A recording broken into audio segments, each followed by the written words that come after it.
Amen. Pwede tumayo tayo lahat, no? Once again, let us come into the presence of God. Ano? At naniniwala po tayo na walang aksidente sa Panginoon. Yes. Lahat po ng bagay, the Bible says, all things work together for good to those who love God. No? Walang aksidente sa Panginoon. No? May purpose kung bakit ka nandito ngayon. No? May purpose kung bakit mo nakilala si Pastor Nonoy, no? At bakit ka nandito sa lugar na ito ngayon. Okay? So, tayo po ay umikit at lumapit tayo sa Panginoon. Hallelujah. Lord, as we come unto your presence, Panginoon, kami po ay nagpapakumbaba, Lord God. Kung meron man kaming nagawa, Panginoon, against your will, Lord, we ask your forgiveness. Yes. Linisin mo ang puso ng bawat isa sa amin, Panginoon. Kung meron kaming naisip na hindi maganda, Panginoon, against your will, Lord God, even against our brethren, Panginoon, we ask your forgiveness. Sa paglapit namin sa iyo, Panginoon, nawa ay masumpungan mo kami, Panginoon, na nagtitiwala sa iyo, Lord, at umaasa sa iyong biyaya, Panginoon. Wala kaming ibang inaasahan. Lord, hindi permanente yung mga bagay na meron kami, Panginoon, but one thing is true and for sure, Lord God, na ang iyong biyaya, Lord, ay sapat sa aming lahat, Panginoon. Lord, mangusap ka sa bawat isa sa amin, buksan mo yung aming puso, Panginoon, magsalita ka, Lord God. Huwag mong hayaan na merong isa sa amin, Panginoon, na lalabas ng kwartong ito na hindi mo pinagpala. Lord, babaguhin mo yung aming perspective. Lord, you will change our heart, Lord God. At i-remind mo kami sa bawat araw, Panginoon, kung ano yung natututunan namin sa oras na ito. Lord God, i-strengthen mo yung aming mga faith, Panginoon. And this is our prayer. In Jesus' name, Amen. Amen. Alright, good morning. Good morning. Hindi tayo maupo lahat. Yan. How are you? Gusto po tayo lahat. Salamat sa Panginoon dahil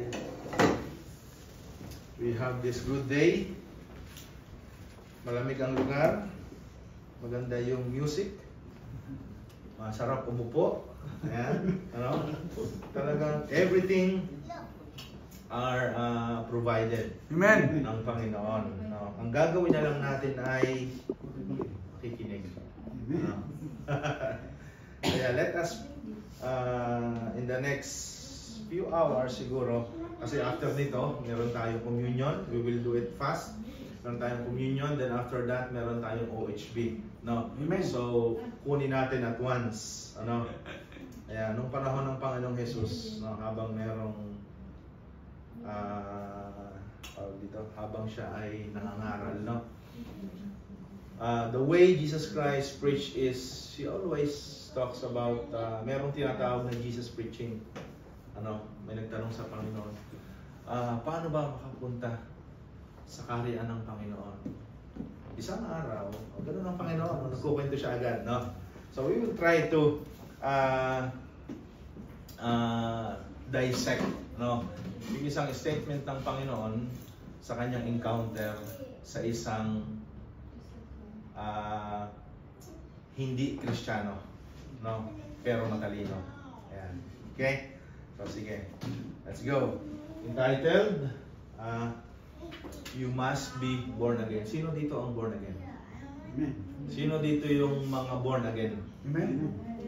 Parang confused yung iba. So sino po dito ang born again? Can you raise your hand sa mga born again? Ayan. Okay? Born again. You must be proud. Ikaw ay born again. No? You must be proud. If someone asks you, born again ka ba? Yes, I am born again. If someone asks, sino dito ang born again? Ako. Born again ako. Ayan, this is how, kung gaano tayo ka-proud sa pagiging born again.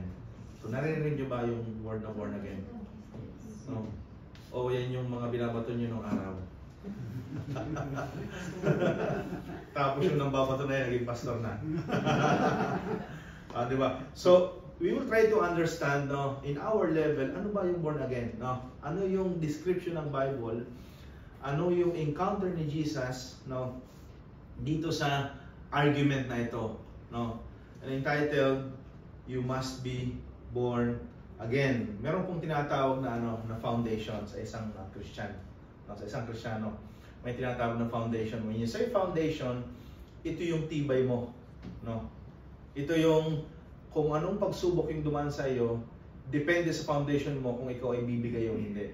Kapag mababa yung foundation mo, bibigay ka. Parang building, ano?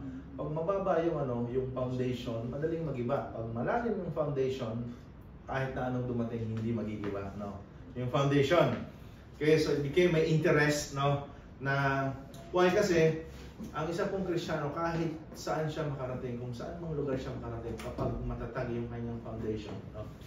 Ang hahanapin niya, lagi ay yung Panginoon at yung fellowship. Welcome po. Welcome. Hello. Wow. Praise God. Welcome. You may take your seat. Medyo i-shift ko ng konti yung aking way of explaining. How are you, brother? What's your name? Ahmad. Ahmad. Okay. Are you 3 times na dyan magatin. Okay. Okay. Nice. And sister? Marie Chris. Partner sila. Okay. So brother Ahmad. And so I'll make it Taglish. I believe you understand. You understand Filipino? Little. You understand a little bit. Okay. So I'll make it Taglish now. Okay. So let's talk about being born again. Have you heard the word born again, brother? Born again. Okay. So what is born again? The title of our discussion today talks about being born again. So the title is You Must Be Born Again. Ano ba yung born again? No, what is born again? Ano yung Tagalog sa born again? Ay nanganak na muli. Okay. So yan. I'm talking about foundation. Okay? When you say foundation, that is the basis of strength of a building, right? You agree with me, brother? Yeah. So the building will not collapse if the foundation is deep, right? And this is strong. And the same is true with us, no? Katulad po natin, no? The same is true with us. If your foundation with the Lord is strong, you will not be shaken and you will not collapse, no? Kahit na even though there's a wind, strong wind, no? Whatever kind of crisis comes into your way, you will not collapse. Why? Because of your strong foundation, and that is the basis of our being a Christian. Okay, now let me start with this conversation. No?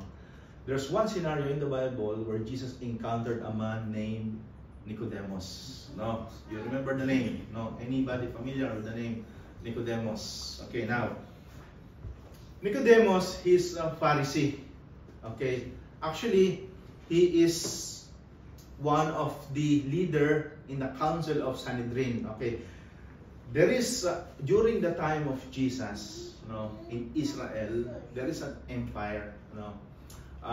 There's an empire ruling the whole region, and they call that Roman Empire. The Roman Empire, they are political rulers, a dynasty, political empire, ruling or governing the entire region. Okay, and most of their councils or leaders, they are religious leaders. So this is the hierarchy. The hierarchy is there are Pharisees, like priests, Pharisees. So those Pharisees, it's about like 60,000 Pharisees. On top of them, there are 70 Sanhedrin. On top of that, and Sadducees, and then on top of that, high priest. So this is the hierarchy of the Roman Empire, religiously leading the entire region during the time of Jesus. No? And then Nicodemus is one of those Pharisee leading the Pharisees, a leader Pharisee leading Pharisees, no, and part of the council of Sanhedrin. So meaning Nicodemus is a very, very smart, intelligent teacher of the law. No? And he has an encounter with Jesus. Ito yung encounter niya kay Jesus. Okay, yun. Tama naman ba? No, medyo magkukwentuhan tayo ngayon. No? Now, there was a Pharisee, a man named Nicodemus, who was the member of the Jewish ruling council. Okay, so he is a Pharisee. When you say Pharisee, he spent many years. No, if we will compare our time today, he was a doctorate in doctorate in religious teaching, something like that. No? So, parang doctor. He's a doctor. He is kung sa panahon natin ay tawag dito, siguro maybe it took him 10 years to study and earn that degree and position. So very smart. Okay, so he's a member of the Jewish ruling council. Now, verse 2. He came to Jesus at night and said, Rabbi, or Rabbi, or Rabbi. When you say Rabbi, it means teacher.